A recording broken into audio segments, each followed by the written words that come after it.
একটা প্রেমিক প্রেমিকার ভালোবাসা বজায় রাখতে গেলে 5টা পয়েন্ট আছে। কটা পয়েন্ট? প্রেমিক প্রেমিকার ভালোবাসা টিকে রাখতে গেলে 5টা দিক আছে। 1 নাম্বার কি জানেন? 1 নাম্বার হলো প্রেমিক প্রেমিকার ভালোবাসা টিকে রাখতে গেলে একে অপরকে অন্ধের মতো বিশ্বাস করতে হবে, তবেই ভালোবাসা টিকে থাকবে। ঠিক না বেঠিক? প্রেমিক প্রেমিকাকে বিশ্বাস করবে আর প্রেমিকা প্রেমিককে বিশ্বাস করবে, অন্ধের মতো বিশ্বাস করবে। যদি সন্দেহ লেগে যায় তাহলে গেল। 2 নাম্বার হলো প্রেমিক প্রেমিকার ভালোবাসা টিকে রাখতে গেলে কি করতে হবে? একে অন্যের জন্য একটু সময় ব্যয় করতে হবে। কি বললাম? সময় ব্যয় করতে। ভালো করে শুনে নিন, এর ব্যাখ্যায় কিরকম আসছে দেখুন। সময় ব্যয় করতে হবে। আমতলা, জামতলা, বুড়ির বেলতলা, মাছতলা, ইকোপার, নিকোপার, চিড়িয়াখানা, ভিক্টোরিয়া, জাদুঘর, তারামণ্ডল, নদীর পার্কে বসে প্রেমিক প্রেমিকার কাছে বসবে, প্রেমিকা প্রেমিকের কাছে বসে একটু গল্প গুজব করবে, নদীর হাওয়া খাবে আর ওই দিঘার সুন্দর ঢেউ, ওল্ড দিঘার ঢেউগুলো খাবে, আর ঠিক রাতের বেলা হোটেল থেকে পরের দিন সকালে বাড়ি চলে আসবে। চলো চলো। 2 নাম্বার প্রেমিক প্রেমিকার ভালোবাসা টিকে রাখতে গেলে কি করতে হবে? একে অপরকে সময় দিতে হবে। 3 নাম্বার প্রেমিক প্রেমিকার ভালোবাসা টিকে রাখতে গেলে কি করতে হবে? একে অন্যের জন্য একটু শুকাতে হবে। প্রেমিক প্রেমিকাকে ফোন করে বলছে, হ্যালো হ্যালো সোনা, তুমি খেয়েছো? ইত্যাদি ইত্যাদি। ও বাবা, বাচ্চাগুলো দেখেছেন কত চালাক, স্মার্ট। আরে বাবা, আমি বাস্তব বলছি। তখন আমি বারুইপুরে থাকতাম। বারুইপুরে এমএ সেকেন্ড ইয়ারের ছেলে মেয়েদের পড়িয়ে আমি হোটেলে খেতে গেছি। তো খেতে গিয়ে দেখি একই টেবিলে একটা ছেলে চাপ দিয়ে ভাত খেলো, আমি সবজি তরকারি দিয়ে ভাত খেলাম। ও চাপ দিয়ে ভাত খেলো, খেয়ে ও বিল পেড করে বাইরে গেল, আমিও বিল পেড করে বাইরে গেছি। গিয়ে দেখি হঠাৎ ওর ফোনে একটা ফোন এলো। তো মনে হলো ওর কথা শুনে ওর প্রেমিকা ফোন করেছে। যা বুঝলাম ভাষাটা শুনে, ওর ভাষা শুনে কি বলছে জানেন? প্রেমিকাটা মনে হয় ওকে জিজ্ঞাসা করেছে, সোনা তুমি ভাত খেয়েছো? এ কি বললো জানেন? সোনা, তুমি না ভাত খাওয়া পর্যন্ত আমি কোনোদিন খেয়েছি। আমি তখন মনে মনে বলছি, চিল্লে বলবো, ওরে ভাই, ওরে বোন, এ মাল চাপ দিয়ে খেয়ে তোকে ফোন করছে। চলো চলো চলো, লেট মি ফিনিশ। এদিকে প্লিজ অ্যাটেনশন। 3 নাম্বার কি? প্রেমিক প্রেমিকার ভালোবাসা টিকে রাখতে গেলে কি করতে হবে? একে অন্যের জন্য শুকাতে হবে। আমি ব্যাখ্যাটা বলে দিচ্ছি কোরআন থেকে আয়াত দিয়ে। এই প্রথম শুনতে কেমন লাগবে, কিন্তু কোরআনে আয়াত দিয়ে যখন বলবো অটোমেটিক আপনাদের মুখ থেকে সুবহানাল্লাহ বেরিয়ে আসবে। দেখুন তাহলে 1 নাম্বার হলো কি? প্রেমিক প্রেমিকার ভালোবাসা টিকে রাখতে গেলে কি করতে হবে? অন্ধের মতো বিশ্বাস করতে হবে। 2 নাম্বার প্রেমিক প্রেমিকার ভালোবাসা টিকে রাখতে গেলে কি করতে হবে? একে অন্যের জন্য একটু সময় ব্যয় করতে হবে। 3 নাম্বার প্রেমিক প্রেমিকার ভালোবাসা টিকে রাখতে গেলে কি করতে হবে? একে অন্যের জন্য একটু শুকাতে হবে। 4 নাম্বার প্রেমিক প্রেমিকার ভালোবাসা টিকে রাখতে গেলে কি করতে হবে? একে অন্যের জন্য একটু গিফট পাঠাতে হবে। গিফট। 1 জানুয়ারি 1 বৈশাখ বাদ দিয়ে ছেঁড়া রুমাল হলেও যথেষ্ট। যাই হোক, আমার প্রেমিকা দিয়েছে, আমার প্রেমিক দিয়েছে, স্পেশাল গিফট। যাই হোক। আর 5 নাম্বার হলো প্রেমিক প্রেমিকার ভালোবাসা টিকে রাখতে গেলে কি করতে হবে? জীবনে একবার চোখে দেখা করতে হবে। এই বাচ্চা, চোখে দেখতে হবে, একবার দেখা করতে হবে, তবেই প্রেমটা ভালো থাকবে। ধরুন জাস্ট একটা উদাহরণ দিচ্ছি, 9732 পরে 6টা নাম্বার জুড়ে দেবেন আনাড়ির মতো, যে কোনো একটা জায়গায় লাগবেই লাগবে 100%। তো ধরুন একটা ছেলে 9732 পরে 6টা নাম্বার জুড়ে দিয়েছে, যে কোনো এক জায়গায় লেগেছে, একটা মেয়ের গলা পেয়েছে, দেখবেন ছেলেটা ঘন ঘন ফোন করবে। তো ধরুন মুরব্বি বুঝতে পারছে কে বলেছে। চলো চলো, তো 9732 পরে একটা 6টা নাম্বার জুড়ে দিয়েছে, প্রেমিক প্রেমিকা ফোন হয়ে গেছে। ছেলেটা মেয়েটাকে কোনোদিন দেখেনি, 2 বছর প্রেম করেছে। ছেলেটা মেয়েটার সঙ্গে 2 বছর প্রেম করার পরে মেয়েটা ছেলেটাকে বলছে, সোনা তুমি কেমন নাইজেরিয়ান মাল, আমার দেখতে একবার মন চাইছে। আর ছেলেটা মেয়েটাকে বলছে, তুমিও কেমন মানে অস্ট্রেলিয়ায় কি বলবো, তুমিও কেমন ওয়েস্ট ইন্ডিজের জিনিস, আমারও দেখতে মন চাইছে। চলো চলো, দুজনে দেখা দেখা হবে। কোথায় দেখা হবে? ডানকুনি 1 নম্বর প্ল্যাটফর্মে। তো দুজন প্রেমিক প্রেমিকা 2 বছর প্রেম করার পরে ডানকুনি 1 নম্বর প্ল্যাটফর্মে যখন দেখা করছে, ও আল্লাহ, ছেলেটা 4 ছেলের বাপ, মেয়েটা 6 ছেলের মা। বুড়ো আর বুড়ি ফোনেই কারবার করে ফেলেছে। যাক শুনতে হাসি লাগলো, তাই তো? এবার কোরআনে আয়াত দিয়ে দিই। প্রিয় শ্রোতা মণ্ডলী, এই গভীর রাতে আমি আপনাদেরকে বলছি, তাহাজ্জুদের সময় এই উদাহরণটা কেন টানলাম জানি? ঘুমটা ছেড়ে যাবে, বোঝাতে সুবিধা আমার হবে। প্রেমিক প্রেমিকার ভালোবাসা টিকে রাখতে গেলে 5টা জিনিসের প্রয়োজন বলেছিলাম। আমার আল্লাহ বলছেন, বান্দারি, এই পৃথিবীর জমিনে আমার সঙ্গে তোদের ভালোবাসা ঠিক রাখতে গেলে পৃথিবীর জমিনে যতদিন বাঁচবি 5টা জিনিসকে ঠিক রাখবি। 1 নাম্বার হলো, আমি আপনাদের বোঝানোর জন্য বলেছিলাম, প্রেমিক প্রেমিকার ভালোবাসা টিকে রাখতে গেলে 1 নাম্বার হলো, না দেখে না বুঝে অন্ধের মতো বিশ্বাস করতে হবে। আমার আল্লাহ বলছে, শোনো বান্দা, তুই যদি আমার অরিজিনাল প্রেমিক হোস, যদি আমার ওলি বান্দা হয়ে থাকিস, বন্ধু হয়ে থাকিস, আমাকে না দেখে না বুঝে না চিনে অন্ধের মতো বিশ্বাস করে যাবি, আমার সঙ্গে তোদের প্রেম ভালোবাসাটা রয়ে যাবে। দলিল কই? কোরআন বলছে, আল্লাযীনা ইউমিনুনা বিল গায়বি, আমাকে না দেখে না বুঝে না চিনে অন্ধের মতো বিশ্বাস করবি। 2 নাম্বার আপনাদের কি বলেছিলাম মনে আছে? প্রেমিক প্রেমিকার ভালোবাসা ঠিক রাখতে গেলে কি বলেছিলাম? একে অন্যের জন্য একটু সময় ব্যয় করতে বলেছিলাম, মনে পড়ছে? কি বলেছিলাম? সময় ব্যয় করতে। আল্লাহ বলে, বান্দা শোন, আমার সঙ্গে তোদের ভালোবাসা যদি টিকে রাখতে চাস, আমতলা জামতলা বুড়ির বেলতলা মাছতলা ইকো পারে চিড়িয়াখানা ভিক্টোরিয়া জাদুঘর যেখানেই তুই থাকিস না কেন, 5 ওয়াক্ত যখন আযান তোর কানে পৌঁছে যাবে, ওখানেই ওযুটা করে নামাজটা আদায় করে দিবি। 10 মিনিট করে 5 ওয়াক্ত 50টা মিনিট 24 ঘন্টার মধ্যে টাইম টু টাইম আদায় করবি। আমি আল্লাহ আমার সঙ্গে তোদের প্রেম ভালোবাসা রয়ে যাবে। প্রথম যখন প্রেমিকার উদাহরণ দিচ্ছিলাম খুব হাসছিলেন। 2 নাম্বার বললাম। 3 নাম্বার কি বলেছিলাম আপনাদের? প্রেমিক প্রেমিকার ভালোবাসা টিকে রাখতে গেলে কি করতে বলেছিলাম? একে অন্যের জন্য শুকাতে বলেছিলাম, তাই না?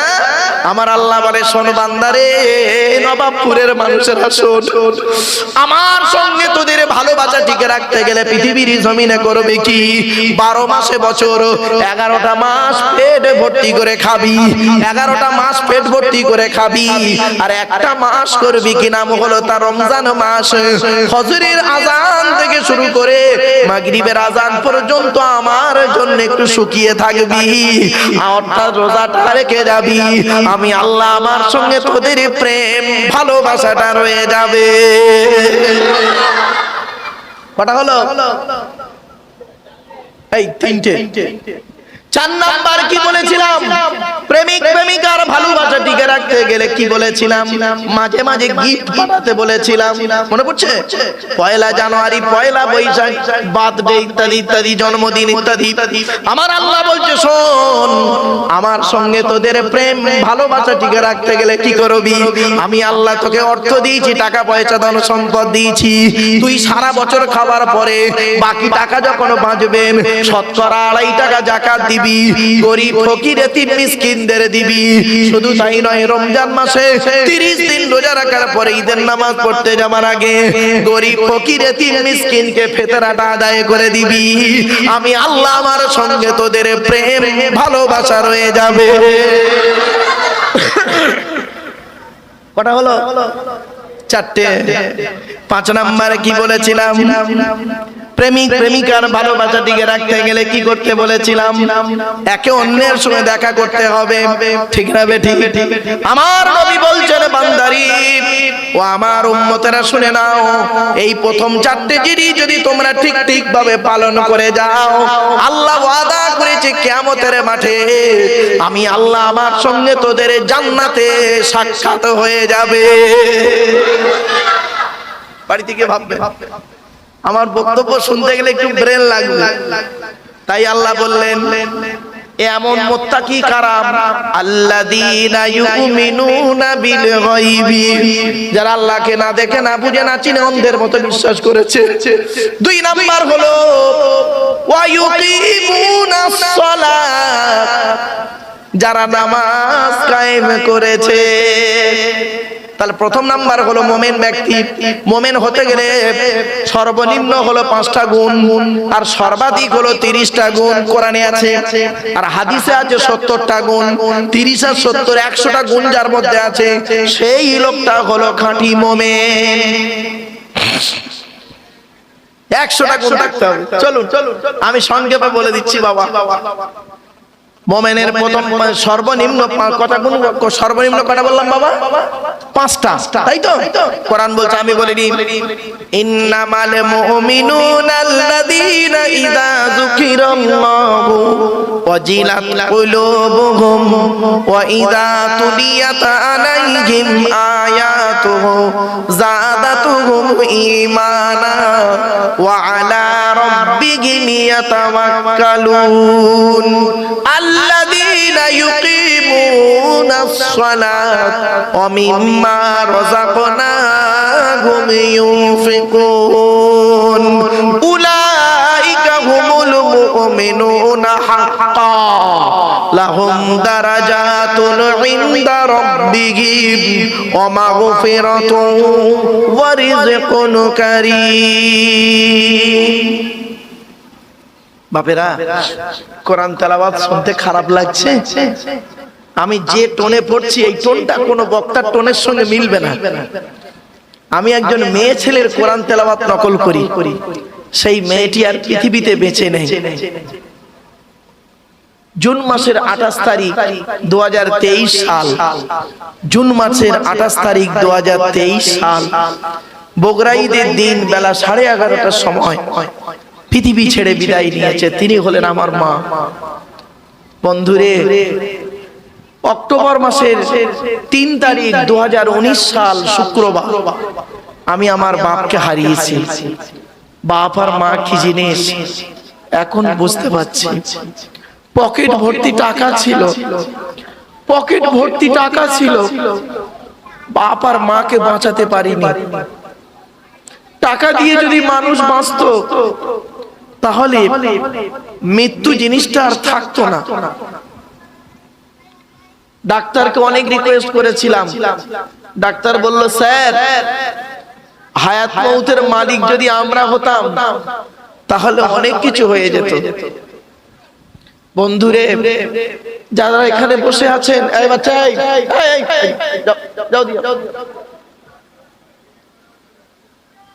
যারা এখানে বসে আছেন, মা বোনেদের বলি, মায়েরা বোনেরা, মা চলে গেছে, বাপ চলে গেছে। বাবাজিদের বলছি, বাবা বাপ চলে গেছে, মা চলে গেছে যাদের, সত্যি কথা বলুন, যেদিন মায়ের মরা মুখটা শেষবার দেখেছিলেন মাটি দেওয়ার আগে, তাই তো নাকি? একবার দেখাই তো লাস্ট বারে, বা বলুন না রে বাবা একটু। লাস্ট বারে যখন মায়ের মরা মুখটা দেখেছিলেন, বাপের মরা মুখটা দেখেছিলেন, একবার খেয়াল করুন তো। বাপকে মাটি দিয়ে চলে এলেন, মাকে মাটি দিয়ে চলে এলেন, সেই দিন থেকে আজ পর্যন্ত কাউকে আব্বা বলে ডাকতে পেরেছেন? অন্তর থেকে আব্বা বলে আর বেরোয় না শব্দটা, মা শব্দটা অন্তর থেকে বেরোয় না। নিজের মেয়েকেও তো মা বলে ডাকি, নিজের ছেলেকেও তো আব্বা বলে ডাকি। মনে রাখবেন, শ্বশুর কোনোদিন বাপ হতে পারে না, শাশুড়ি কোনোদিন মা হতে পারে না। ওরে যুবক, ওরে যুবক, তোদের বাম্মা বেঁচে আছে বুঝতে পারিসনি, যেদিন তোদের বাম্মা মরে যাবে সেই দিন বুঝবি। তোর আহা বলার মতো দেখবি লোক তোকে ফুটবলের মতো ব্যবহার করবে, আর যতদিন তোর বাপ আর মা বেঁচে থাকবে দেখবি গ্রামের অন্য কোন লোক একটা টু শব্দ করতে গেলে তার জবান টেনে ছেড়ে দেবে, যেন ওর বাম্মা বেঁচে আছে।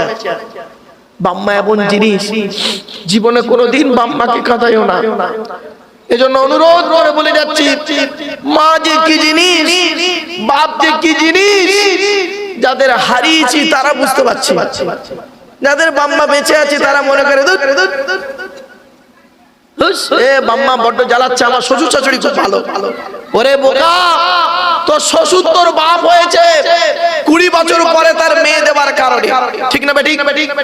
তোর শাশুড়ি তোর মা হয়েছে 20 বছর পরে মেয়ে দেবার কারণে, আর তোর মা হয়েছে যেদিন তুই পেটে এসেছিলিস সেই দিন থেকে। মায়ের পেটের ভিতরে বাচ্চা যখন লাথি মারে, মা তখন আনন্দে হেসে ফেলে। ওই বাচ্চা পৃথিবীর মুখ থেকে যখন কারোর কথা শুনে মার গায়ে লাথি মারে, মায়ের চোখ ফেটে পানি পড়ে। দুটোই লাথি, একটা মায়ের পেটের ভেতরে লাথি, একটা পেটের বাইরে লাথি। বন্ধুরে অনুরোধ করে বলে যাচ্ছি, বুড়ো বুড়ি বাম্মাকে কাঁদাইও না। যাদের বাড়িতে বুড়ো বুড়ি বাম্মা বেঁচে আছে, এখনো সময় আছে। ভুল যদি করে তাকে ক্ষমা চেয়ে নিও, আর বাপ আর মাকে গুরুত্ব দিও। টাকা পয়সা, গাছের প্রথম ফলটা, মাসের প্রথম মাইনেটা কার পিছনে ব্যয় করবে জানো? এই কোরআন বলছে, আমি বলিনি। ইয়াসআলুনাকা মাযা ইউনফিকুন কুল মা আনফাকতুম মিন খায়রিন ফালিল ওয়ালিদাইনি ওয়াল আকরাবিন। 2 নম্বর পারা 12 নম্বর পৃষ্ঠা 13 নম্বর লাইন, সূরার নাম সূরা বাকারার মধ্যে আল্লাহ বললেন, নবী তোমাকে ওরা প্রশ্ন করছে টাকা পয়সা কোথায় ব্যয় করলে আল্লাহ খুশি হবে। নবী তুমি বলে দাও, তোমাদের সর্বপ্রথম টাকা পয়সাগুলো তোমরা তোমাদের বুড়ো বুড়ি বাম্মার পিছনে ব্যয় করবে, আল্লাহ খুশি হয়ে যাবে। বাপের পিছনে পয়সা ব্যয় করতে কষ্ট না? মায়ের পিছনে পয়সা ব্যয় করতে কষ্ট? তুমি কি জানো, তোমার শরীর যখন অসুস্থ হয়েছিল, তোমার বাপ দিল্লি বোম্বাই ছিল, মিরাট, সুরাট, গুজরাট, হায়দ্রাবাদ, লখনৌ, বেনারস, আসাম, ত্রিপুরা, মেঘালয়ে পড়েছিল তোমার বাপ। তোমার মা কোলে করে নিয়ে হেরিকেনটা ধরে পাগলের মতো ছুটেছিল হসপিটালে, ডাক্তারখানায়। সেই মা এখন তোমার কাছে খুব কষ্টকর। আল্লাহর নবী বলেন, রাদিয়াল্লাহু ফি রাদিয়াল ওয়ালিদাইন ওয়া সাকাতুল্লাহি ফি সাকাতিল ওয়ালিদাইন। আল্লাহর নবী বলেন, এই ছেলে মেয়েরা, হকের উপরে তোমাদের বাম্মা যদি নারাজ থাকে, আল্লাহ নারাজ হয়ে যাবে। হকের উপরে বাম্মা যদি খুশি হয়ে যায়, আল্লাহ খুশি হয়ে যাবে। খবরদার বাম্মাকে কাঁদায়ও না। তাই আল্লাহ পাক কোরআনের মধ্যে জানিয়ে দিলেন, আল্লাযীনা ইউমিনুনা বিল গায়বি, যারা আল্লাহকে না দেখে না বুঝে অন্ধের মতো বিশ্বাস করেছে। ওই ঈমানের 70টা ভাগ, তার মধ্যে একটা হলো পিতামাতার অবাধ্য যারা হয়, তারা হলো বেঈমান, তাদের ঈমান নাই। অনুরোধ করে বলে যাচ্ছি,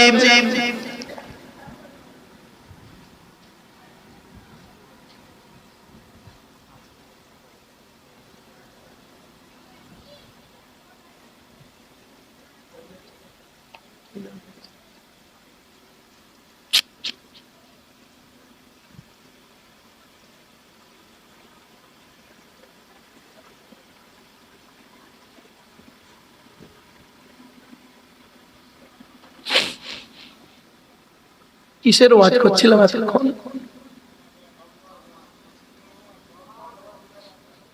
বাম্মার ওয়াজ করছিলাম না? আমার খুব অন্তরঙ্গ ছেলে, খুব ভালোবাসা আমার। কিছুক্ষণ আগে ওর বাপ ইন্তেকাল করেছে, ইন্না লিল্লাহি ওয়া ইন্না ইলাইহি রাজিউন। আমাকে এসে বলে গেল যে আব্বা ইন্তেকাল করেছে, আপনি একটু যাওয়ার সময় দেখে যান। বলুন, ভাবুন, আজকের ভাবুন বসে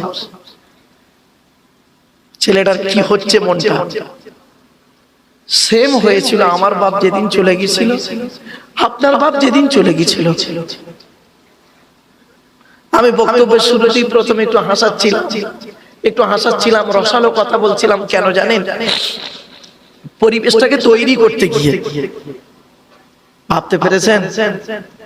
এই কিছুক্ষণ আগেও আমার সঙ্গে দেখা করে গেল, এই ঘন্টা 2 আগে, মানে স্টেজে ওঠার আমি এখানে 8টার সময় এসেছি, এসে দেখা করে গেল, ভাইজান আমি আসছি আপনার ওয়াজ শুনবো, এসে আমি আপনার এখানে বসে ওয়াজ শুনবো। আমি বললাম ঠিক আছে তুমি যাও, কোথায় কি করবে নাকি কার কি চিকেন কিনে দেবে ব্যাস। কি বুঝলেন? কি বুঝলেন আপনারা? অন ক্যামেরার সামনে বসে আছি আমি, আল্লাহর আলোচনা করছি, কোরআনের আলোচনা। বাম্মা কি জিনিস? কাল থেকে ছেলেরা কাউকে আব্বা বলে ডাকতে পারবে না। মাটি হয়ে যাওয়ার পর থেকে অন্তর দিয়ে কাউকে আব্বা বলে ডাকতে পারবে না। ভাবতে পেরেছেন? আমরা দোয়া করব আল্লাহ তাকে জান্নাত নসিব করুন, বলুন আল্লাহুম্মা আমিন। চলো একবার দরুদ শরীফ, আল্লাহুম্মা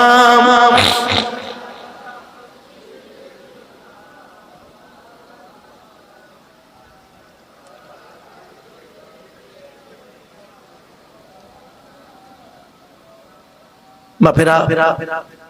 আল্লাহর নবীর আরো হাদিস রয়েছে, যতদিন বাম্মা বেঁচে আছে মনে রাখবে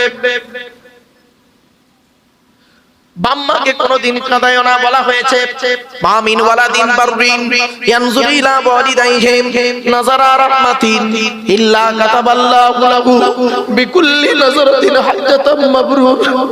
সকালবেলা ঘুম থেকে উঠে যদি কোনো ছেলে মেয়ে তার বাপ আর মায়ের মুখের দিকে যদি দয়ার নজরে একবার তাকায়, আর যদি বলে আব্বা তোমার কি লাগবে বলো, ও মা তোমার কি লাগবে বলো, ওই ছেলে মেয়ের নামায় আমল নামায় একটা মকবুল হজের সওয়াব লিখে দেওয়া হয়। ভাবতে পেরেছেন?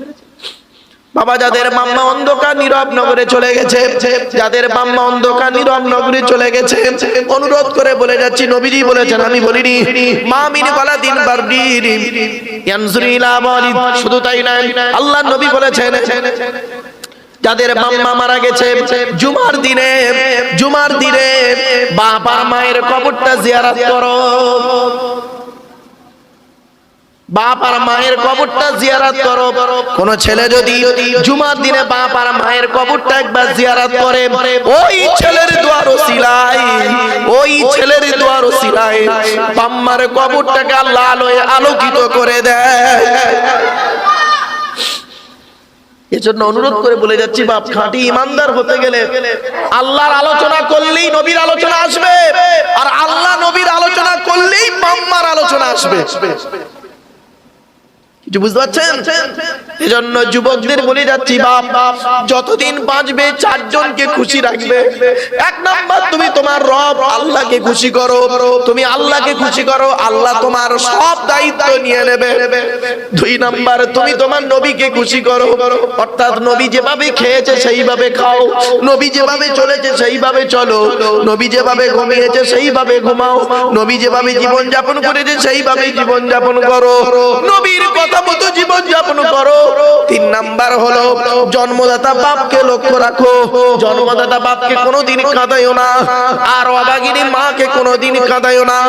এই চারজনকে যদি পুরুষ তুমি খুশি রাখতে পারো, তুমি জান্নাতি জান্নাতি জান্নাতি।